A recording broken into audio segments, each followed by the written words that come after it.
मीरा ने मुझे अपनी एक मालकिन से मिलवाया जो दूध की तरह गोरी, बहुत सुंदर, गुड़िया की तरह प्यारी थी।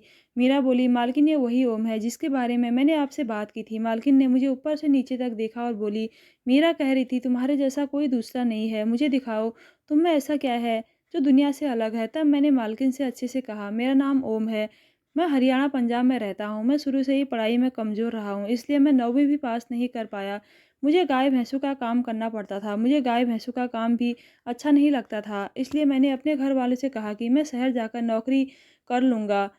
मेरे एक गाँव वाले ने दिल्ली की एक बड़ी सोसाइटी में मैं वॉचमैन की नौकरी के लिए मेरी सिफ़ारिश करके मेरे लिए नौकरी का इंतज़ाम कर दिया।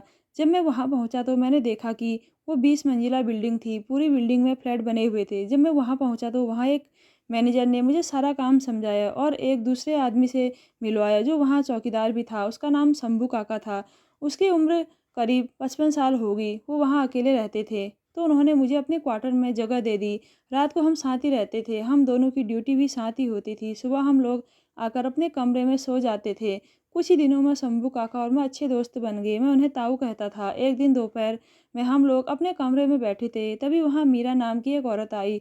वो 2-4 फ्लैट में झाड़ू पोछा करती थी। शंभू काका उससे बहुत खुश होकर मिले। बाद में पता चला कि उन दोनों का अफेयर चल रहा था। हालांकि मीरा शादीशुदा थी और उसके 4 बच्चे भी थे, लेकिन कभी-कभी वो शंभू काका के पास आती थी। मीरा ने मेरी तरफ देखा और बोली, ये लड़का कौन है? शंभू काका बोले, अरे ये कोई नया लड़का आया है, वो मेरे साथ काम करता है और यहीं रहता है। खैर शंभू काका और मीरा ने मिलकर खाना बनाया और फिर हमने खाना खाया, क्योंकि मुझे खाना बनाना नहीं आता था।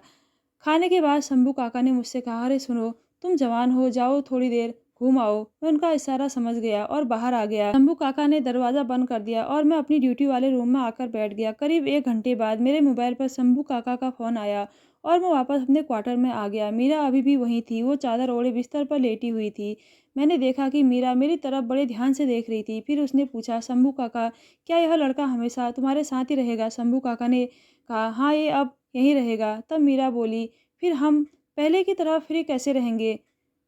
फिर मुझे टाइम नहीं मिलेगा। मैंने कहा, चाचा ने मुझे फ़ोन करके आने को कहा, तुम कहो तो मैं चला जाता हूँ। मीरा चादर से बाहर आई और मेरे सामने कपड़े पहनने लगी।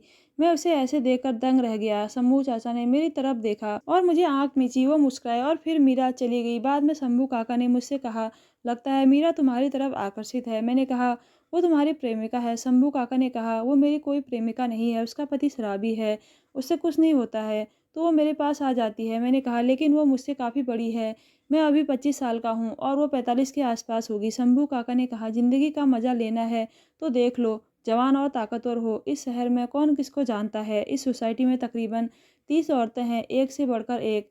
मैं ऐसी महिलाओं को जानता हूँ जो अपने पति के अलावा अन्य लोगों के साथ संबंध रखती है, और लड़कियों की संख्या तो मैं गिनता ही नहीं। कितनी लड़कियाँ हैं जो इधर-उधर घूमती रहती हैं। मैंने कहा, अंकल, कई लड़कियों को देखकर मुझे भी ऐसा लगा जैसे उनकी आँखों में कुछ इशारा है, पर मैंने उनकी तरफ कोई ध्यान नहीं दिया। तो शंभू अंकल मुस्कुराए और बोले, अरे तुम बहुत शरीफ हो, लगता है तुम्हारा भी रिबन काटना पड़ेगा। हम ऐसे ही हँसते-हँसते बातें कर रहे थे। अगले हफ्ते शंभू अंकल ने मुझे बताया कि मैं आज आधी रात को ड्यूटी से लौटकर अपने क्वार्टर पर आ जाऊँगा। मैंने पूछा, क्यों? तो वो बोले, कुछ काम है, और वो अपनी ड्यूटी छोड़कर चले गए। शंभू काका बोले, अरे यहाँ कौन देखता है, किसी को पता भी नहीं चलेगा, वो चुपचाप अपना काम करके आ जाएँगे। मैंने पूछा, कौन सा काम? तो शंभू काका ने मेरा हाथ दबाया और बोले, आज तुम्हारी पार्टी है, आज तुम्हें भी किसी से मिलवाना है। मैं उनकी बात समझते हुए भी मैंने जानबूझकर अनजान बनने का नाटक किया और पूछा, क्या मतलब है तुम्हारा? काका बोले, धीरज रखो, सब पता चल जाएगा। हमारी ड्यूटी शाम 6 बजे से सुबह 6 बजे तक थी। उस दिन हम दोनों ने खूब मौज मस्ती की, पूरी सोसाइटी में घूमे और बड़ी मुस्तैदी से अपनी ड्यूटी निभाई। रात के 1 बजे तक लोग आते जाते रहे। करीब 2 बजे शंभू काका चले गए और मुझे अपनी ड्यूटी जारी रखने को कहा। करीब आधे घंटे बाद उनका फ़ोन आया, अरे सुनो, और एक चक्कर लगा लो और सीधे अपने कमरे में चले आओ। मैंने पूरी सोसाइटी का चक्कर लगाया और मैं सीधा अपने कमरे में आ गया। अंदर गया तो मैंने मीरा को देखा, वो वहाँ पहले से ही बैठी थी। शंभू काका और मीरा दोनों बोतल लेकर बैठे थे। एक तरफ नॉनवेज रखा था, मीरा किसी के घर से लेकर आई थी। मैं भी उसके पास जाकर बैठ गया। मीरा ने अपने हाथों से एक पैक बनाया और मुझे दिया। मैंने उसे भी एक घूंट में पी लिया और नॉनवेज भी खा लिया। मीरा के कपड़े अस्त व्यस्त हो रहे थे। पहले तो मैंने इस ओर ध्यान नहीं दिया, पर 2-3 पैक पीने के बाद मीरा मुझे बहुत सुंदर लगने लगी। शंभू काका ने मेरी निगाहें देख ली। फिर शंभू काका ने मीरा से कहा कि इसे भी कुछ सिखाओ, और वो मेरे पास आकर बैठ गई। पर मुझे बहुत शर्म आ रही थी। फिर जब उन्होंने मुझे देखा तो वो मुझे देखती ही रह गई और बोली कि मैंने आज तक इतना अच्छा इंसान नहीं देखा। और फिर मैंने ना आओ देखा ना ताओ, फिर सुबह तक उसने 3 बार मेरी क्लास ली और मुझे सब कुछ सिखाया। ये मेरे जीवन का पहला अनुभव था और मुझे बहुत अच्छा लग रहा था।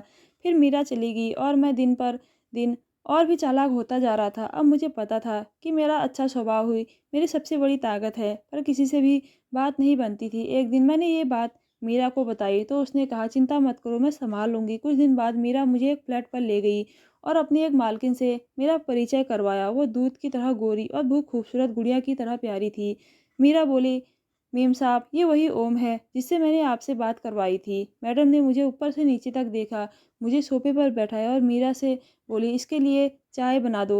मीरा चाय बनाने चली गई तो मुझे शर्मिंदगी महसूस हुई और मैं चुपचाप सोफे पर 2-3 मिनट मौन बैठ गया। बाद में मालकिन बोली, मीरा आपकी बहुत तारीफ कर रही थी। वो कह रही थी, आप जैसा इस समाज में कोई नहीं है। ऐसी क्या खास बात है आप में? मैं क्या कह सकता था? मुझे शर्म आ रही थी। मालकिन फिर बोली, देखो, ऐसे शर्माने से काम नहीं चलेगा। अगर तुम्हारे पास दुनिया से कुछ अलग है तो दिखाओ, वरना तुम जा सकते हो। फिर मैंने मैडम की बहुत अच्छे से सेवा की। सेवा करने के बाद वो उठकर बाथरूम में चली गई, फिर वापस आई और बोली, अब तुम जाओ। जिस दिन मुझे तुम्हारी फिर से ज़रूरत होगी मैं तुम्हें फिर से बुला लूँगी। मैं उठकर अपने क्वार्टर में वापस आ गया। उसके बाद मीरा की मदद से मैंने कई लोगों की सेवा की। दोस्तों, मेरी ये कहानी आपको ज़रूर पता होगी। आपको कहानी कैसी लगी? कमेंट बॉक्स में ज़रूर बताइएगा। धन्यवाद।